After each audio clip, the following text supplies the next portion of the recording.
18 নির্বাচনে রাতে ব্যালট বাক্স ভরার পরামর্শ দেন তৎকালীন আইজিপি জাবেদ পাটোয়ারি। বাবুরের জবানবন্দি, ক্রসফায়ারের নির্দেশনা আসত প্রধানমন্ত্রী দপ্তর থেকে। আজই জাতীয় সনদ চূড়ান্ত করতে চায় ঐক্যমত্য কমিশন। সংস্কার বাস্তবায়নে আইনি ভিত্তির দাবি জামায়াত, এনসিপি সহ কয়েকটি দলের। সংসদেই আস্থা বিএনপির। জুলাই পদযাত্রায় জনগণের অভূতপূর্ব সাড়া পেয়েছে এনসিপি। ঢাকায় ফিরে জানালেন নাহিদ, ৩রা আগস্টের মধ্যে জুলাই সনদ ও ঘোষণাপত্র বাস্তবায়নের দাবি। আমি চাইলেও এটা ঢেকে রাখতে পারি না। রাস্তাঘাটে চিমনি চালাই, আমি জেনে যাই তো অনেক। যেখানে সেখানে রান্না, সেখানেই গোসল। রাজধানীতে যত্রতত্র গড়ে ওঠা হোটেলে নোংরা পরিবেশে তৈরি হয় খাবার। অস্বাস্থ্যকর খাদ্য গ্রহণে বাড়ে মৃত্যু ঝুঁকি, বলছেন চিকিৎসক। এবং স্কুল ক্রিকেট ও টেস্ট মর্যাদার রজত জয়ন্তীর টাকা নিয়ে ৯-৬ বিসিবির। ৬ মাস আগে স্পন্সর পুরো অর্থ দিলেও বুঝে পায়নি জেলা ক্রীড়া সংস্থা। খোড়া অজুহাত ক্রিকেট বোর্ডের।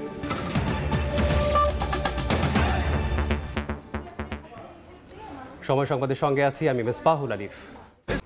18 নির্বাচনে রাতে ব্যালট বাক্স 50 ভাগ ভরে রাখতে শেখ হাসিনাকে পরামর্শ দিয়েছিলেন তৎকালীন আইজিপি জাবেদ পাটোয়ারি। আদালতে দেয়া সাবেক পুলিশ মহাপরিদর্শক চৌধুরী আবদুল্লাহ আল মামুনের জবানবন্দিতে উঠে এসেছে এমন চাঞ্চল্যকর তথ্য। জবানবন্দিতে মামুন আরও বলেছেন, রাজনৈতিক ভিন্নমত, সরকারের হুমকি হয়ে ওঠা ব্যক্তিদের গুম করে নির্যাতন, আয়নাঘরে আটকে রাখা, ক্রসফায়ারে হত্যার নির্দেশনা আসত সাবেক প্রধানমন্ত্রীর দপ্তর থেকে। আফজাল হোসেনের রিপোর্ট। আওয়ামী লীগের আমলে 3টি জাতীয় নির্বাচন হয়। নানা অনিয়মের কারণে 3টি নির্বাচনই দেশে বিদেশে বিতর্কিত। 2014 সালে একতরফা নির্বাচন, 2018 সালের নির্বাচনকে বলা হয় রাতের ভোট, আর সবশেষ 2024-এর নির্বাচন খেতাব পায় ডামি নির্বাচনের। 5 আগস্টের পর এই নির্বাচনের সঙ্গে জড়িতদের বিরুদ্ধে মামলা করে বিএনপি। এছাড়া অনিয়ম তদন্তে একজন সাবেক বিচারপতির নেতৃত্বে 5 সদস্যের কমিটি গঠন করেছে অন্তর্বর্তী সরকার। এরই মধ্যে ভোটে জালিয়াতির মামলায় গ্রেফতার হয়ে কারাগারে আছেন সাবেক প্রধান নির্বাচন কমিশনার নুরুল হুদা। আদালতে দেয়া জবানবন্দিতে রাতে ব্যালট বাক্স ভরে রাখার কথা স্বীকার করেছেন নুরুল হুদা। তার নেতৃত্বাধীন কমিশনের অধীনে 2018 সালের নির্বাচনে দিনের ভোট রাতে হয়। এবার সাবেক পুলিশ মহাপরিদর্শক চৌধুরী আবদুল্লাহ আল মামুনের জবানবন্দিতেও উঠে এসেছে 2018-এর 30 নভেম্বরের নির্বাচনে অনিয়মের চাঞ্চল্যকর তথ্য। গেল মার্চে সিএমএম আদালতে দেওয়া জবানবন্দিতে মামুন বলেছেন, ওই সময়ে তিনি ঢাকা রেঞ্জের ডিআইজি ছিলেন। রাতেই প্রায় 50% ব্যালট বাক্সে ভরে রাখতে তৎকালীন আইজিপি জাবেদ পাটোয়ারি শেখ হাসিনাকে পরামর্শ দিয়েছিলেন বলে তিনি শুনেছেন। এরপরই মাঠ পর্যায়ে সরকারের পক্ষ থেকে রাতে ব্যালট বাক্সে ভোট দেওয়ার নির্দেশনা দেওয়া হয়, যা রাজনৈতিক নেতাদের সহায়তায় বাস্তবায়ন করে মাঠ প্রশাসন।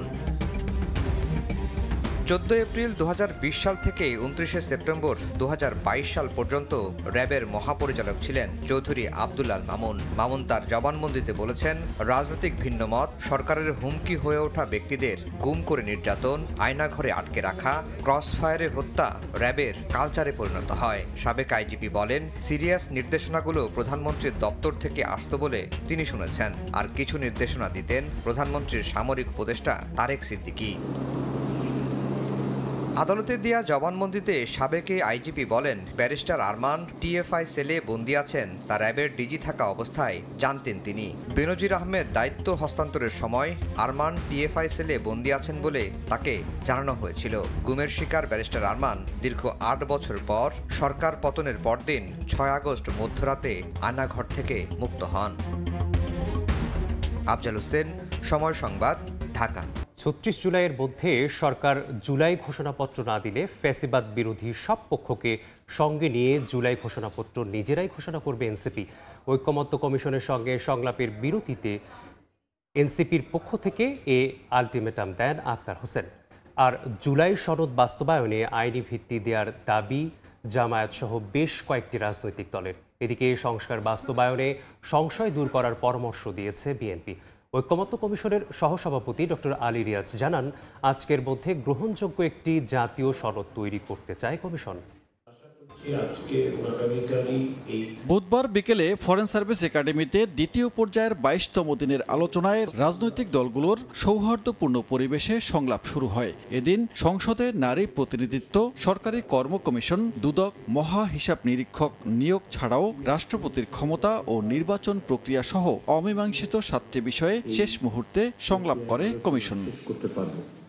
সভা শুরুতে সরাসরি নারী প্রতিনিধি নির্বাচনে একমত হয় দলগুলো, তবে আসন সংখ্যা বৃদ্ধি ও নির্বাচন প্রক্রিয়া নিয়ে আছে ভিন্ন মত। তবে এটা রাজনৈতিক দলগুলোর খুবই একটা অনিশ্চিত একটা প্রস্তাবনা।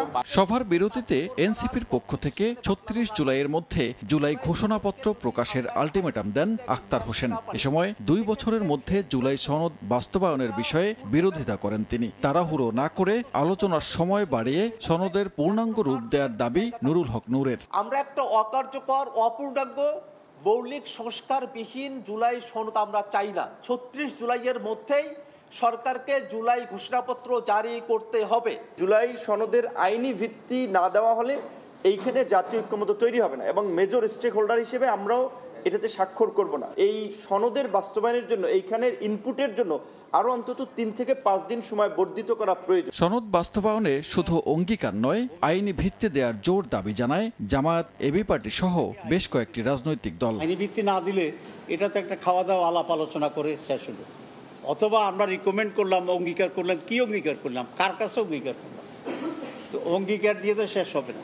এদিকে জুলাই সনদের আইনি ভিত্তি দেওয়ার উপায় আছে বলে মন্তব্য করেন আইনজীবী শিশির মনির। জনগণের ইচ্ছার অভিপ্রায় যখন 5ই আগস্ট ঘটেছে, এর মাধ্যমেই আগের সরকারের পরিবর্তন হয়েছে। সুপ্রিম কোর্টের কোনো অপিনিয়নের ভিত্তিতে সরকার পরিবর্তন হয় নাই। সরকার পরিবর্তন হয়েছে অভিপ্রায়ের ভিত্তিতে। এই অভিপ্রায়টাই হলো সুপ্রিম ল।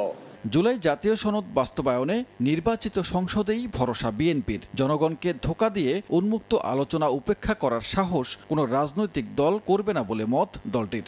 একটা ন্যাশনাল কনসেনসাস এখানে হচ্ছে, এতগুলো রাজনৈতিক দল এতদিন পর্যন্ত উন্মুক্ত আলোচনা করছে, হুইচ ইজ ভেরি ট্রান্সপারেন্ট, এবং আমি অনেকটা মনে করি যে ওপেন কোর্ট ট্রায়ালের মতো আপনাদের কাছে রিলে হচ্ছে, সবকিছু ডাইরেক্ট টেলিকাস্ট হচ্ছে বা ব্রডকাস্ট হচ্ছে। তো সেই জায়গায় জাতি দেখছে কারা কি হচ্ছে, কারদের কি পজিশন। বৈঠক শেষে কমিশনের সহসভাপতি বলেন, বৃহস্পতিবারের মধ্যে আলোচনা শেষ করে জাতীয় সনদ চূড়ান্ত করতে চায় কমিশন। আগামীকালের মধ্যেই অবহিত করতে পারব। আজকের যে বিষয়গুলো আছে তার মধ্যে কিছু যেটি আমরা সকলেই লক্ষ্য করেছি যে বেশ কিছু বিষয়ে আলোচনা আসলে শেষ হয়েছে। এগুলো এখনো পর্যন্ত 20টি মৌলিক বিষয়ের মধ্যে 14টিতে ঐক্যমতে পৌঁছেছে রাজনৈতিক দলগুলো। সানবীর রূপল, সময় সংবাদ, ঢাকা।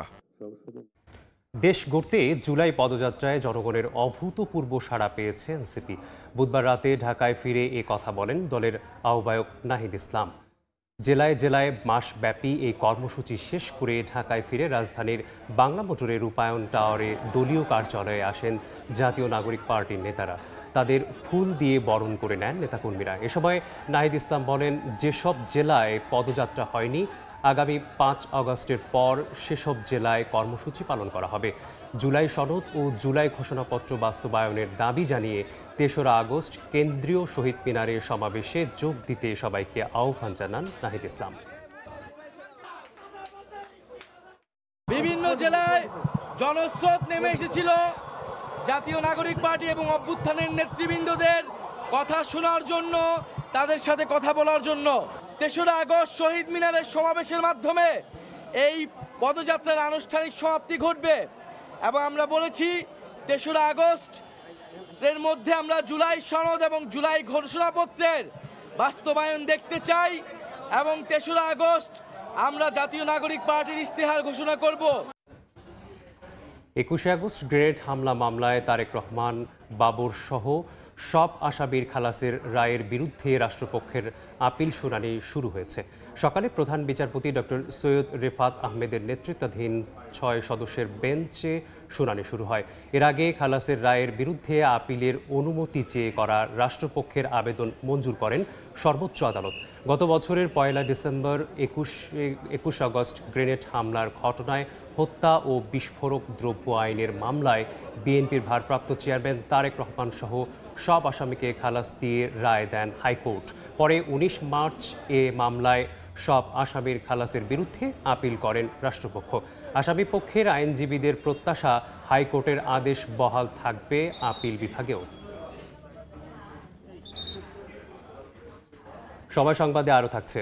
বাড়ি ঘর, কবরস্থান, মসজিদ সবকিছু চলে যাইতেছে। কি করুম, কোথায় যাবো? বছর পেরুলেও মেরামত হয়নি ফেনীর মুছাপুর রেগুলেটর। ভাঙা অংশ দিয়ে ঢুকছে পানি। বর্ষায় ফের প্লাবন ও ভাঙন আতঙ্কে লাখো মানুষ। আশ্বাস দিয়েই দায়ে সারছে পানি উন্নয়ন বোর্ড।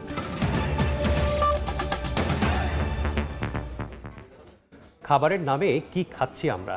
যা খাচ্ছি তা কতটা স্বাস্থ্যসম্মত? রাজধানীতে যত্রতত্র গড়ে ওঠা হোটেলগুলোর অবস্থা বেহাল। কোথাও না ঢেকেই খাবার রাখা হয়েছে শুধুমাত্র ক্রেতাদের আকৃষ্ট করতে, কোথাও আবার রান্নাঘরেই নেই খাবার রাখার কোনো সুস্থ পরিবেশ। চিকিৎসকরা বলছেন দীর্ঘদিন ধরে এমন অস্বাস্থ্যকর খাবার গ্রহণে আছে মৃত্যু ঝুঁকিও। ধ্রুব ব্যানার্জির রিপোর্ট।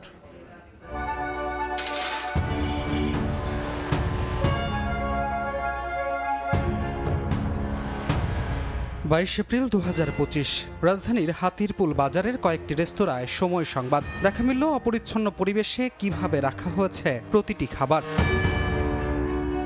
রান্নাঘরের অবস্থা আরও বেহাল। অপরিচ্ছন্নতার পাশাপাশি যেখানে রান্না সেখানেই চলছে গোসল সহ যাবতীয় কাজ। চোখের সামনে প্রমাণ মিললেও ব্যবসায়ীরা দিলেন নানা অজুহাত। এই যে খাবারগুলো খোলা টোলা রাখা। খোলা রাখি না, আমি ভাত খেতে গেছি তো এই জন্য। এই জায়গায় কি মানুষ গোসল টোসল করে? না, অনেক সময় ওই যে বাবুর্চির লোকজনে হয়তো দেখা গেছে যে বেশি গরম লাগলে হয়তো নামাজ পড়তে যায়, নামাজ পড়ে এই জন্য থাকে না। অন্যদিকে বেশ কয়েকটি হোটেল মালিকরা সময় সংবাদের উপস্থিতি টের পেয়ে তড়িঘড়ি করে শুরু করেন ময়লা ঢাকনা দিয়ে খাবার ঢেকে রাখার প্রতিযোগিতা। এটা ডাকছিলাম, জিনিসটা উঠলে খারাপ দেখা যায়। এবার অভিযোগ মেনে নিয়ে ব্যবসায়ীরা আশ্বাস দিলেন পরিবর্তনের। যে হোটেলগুলোতে খাবারের মান নিয়ে আমাদের সন্দেহ ছিল সেগুলোতে আবারও এসেছি আমরা। দেখব এ কদিনে কি পরিবর্তন এসেছে। তবে এবারও সেই আগের চিত্রই, পরিবর্তন হয়নি কিছুই। নোংরা পরিবেশে চলছে খাবার তৈরি থেকে পরিবেশন। আমি চাইলেও এটা ঢেকে রাখতে পারি না। আমি না, আপনি 10টা দোকান দেখেন, এই লাইনে যে কয়টা দোকান আছে প্রতিটা দোকানের একই অবস্থা দেখবেন। এবার রাজধানীর আরও কয়েকটি রেস্তোরাঁয় সময় সংবাদ। প্রথমে রান্নাঘরে ঢুকতে দিতেই বাধা। বলা হলো রান্নাঘর অনেক দূরে। তবে জেরার মুখে কতক্ষণ পরই বেরিয়ে এলো থুলের বেড়াল। প্রথমে মিথ্যে বললেও রান্নাঘরের সন্ধান মিলল একই ভবনের 3য় তলায়। গিয়ে দেখা গেল অস্বাস্থ্যকর পরিবেশ আর দীর্ঘদিনের অপরিচ্ছন্নতার প্রমাণ। সবই যেন দেখেও না দেখার অভিনয়। কি মিথ্যা বলছেন প্রথমে আমাদের? না, মিথ্যা না, মালিকের অনুমতি ছাড়া তো বলা যায় না, এই জন্য আমি ফোনটা দিয়ে শিওর হয়েছিলাম। তবে নিরাপদ খাদ্য কর্তৃপক্ষ বলছে হোটেল ব্যবসায়ীদের দেয়া হবে অনলাইন প্রশিক্ষণ। বিনামূল্যে প্রশিক্ষণের সুযোগ পেলে সচেতন হবেন তারা। অনলাইন ট্রেনিং প্ল্যাটফর্ম রেডি করার চেষ্টা করতেছি, ট্রেনিংটা একদম ফ্রি হয়ে যাবে। চিকিৎসকরা বলছেন দীর্ঘদিন ধরে এমন অস্বাস্থ্যকর খাবার গ্রহণ ঝুঁকি বাড়ায় পাকস্থলীর নানা ধরনের রোগের, আছে মৃত্যু ঝুঁকিও। দীর্ঘমেয়াদী যদি আমি বারবার বিষাক্ত পদার্থ যদি আমি বডিতে নিই, সেটা আমাকে হার্ট থেকে শুরু করে কিডনি সবটা কিন্তু ক্ষতিগ্রস্ত করে। একবার যে কিন্তু ক্যান্সার হয়ে মানুষ কিন্তু মারা যায়। নিরুপায় হলেও হোটেল রেস্তোরাঁর মান যাচাই করে খাবার খাওয়ার পরামর্শ এই চিকিৎসকের। খাবার তালিকা অবশ্যই। ধ্রুব ব্যানার্জি, সময় সংবাদ, ঢাকা। 1 বছর আগে ভেঙেছে স্লুইস গেট, কিন্তু মেরামত না করায় সেই গেট দিয়ে পানি ঢুকে তলিয়েছে লাখো মানুষের বসতবাড়ি। বলছি ফেনীর মুছাপুর স্লুইস গেটের রেগুলেটরের কথা। বছর পার হলেও রেগুলেটরটি সংস্কার না হওয়ায় চলতি বর্ষাতেও নতুন করে ভাঙন আতঙ্কে দিন কাটাচ্ছেন লাখো মানুষ। অব্যাহত আছে ভাঙনও।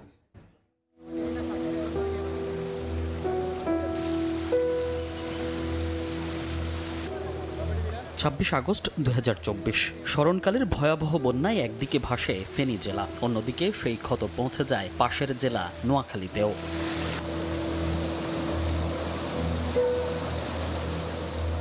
বন্যার পানির তীব্র চাপে ভেঙে যায় নোয়াখালীর কোম্পানিগঞ্জের মুছাপুর রেগুলেটর। এক মুছাপুর রেগুলেটরের কারণে বিলীন হচ্ছে শত শত ঘরবাড়ি আর ধ্বংস হচ্ছে হাজারো স্বপ্ন। স্থানীয়রা বলছেন যদি শীঘ্রই এই রেগুলেটর ঠিক করা না হয় তাহলে নদী গর্ভে পুরোপুরি বিলীন হয়ে যাবে মুছাপুরের এই 7 নম্বর ওয়ার্ড।